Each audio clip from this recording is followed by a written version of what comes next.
এই যুগে মেয়েরা সৌন্দর্যের ব্যাপারে তারা অনেক বেশি সচেতন।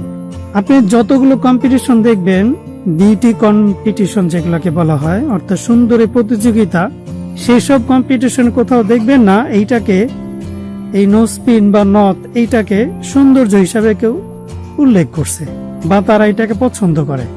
যেহেতু আমরা বাঙালি, আমরা একটা পিছিয়ে পড়া জাতি বা স্বল্প শিক্ষিত জাতি বলা যায়, সেই জন্য আমাদের সমাজে মেয়েরা এখন এটা ব্যবহার করে।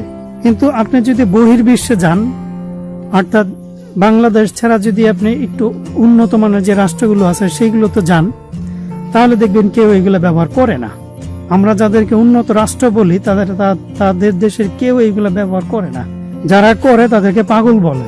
এবং বিউটি কম্পিটিশন সহ যারা বিউটি এক্সপার্ট, তারা কেউই এটাকে সৌন্দর্য হিসাবে প্রকাশ করে না এবং কাউকে সাজেশনও করে না এইগুলো ব্যবহারের জন্য।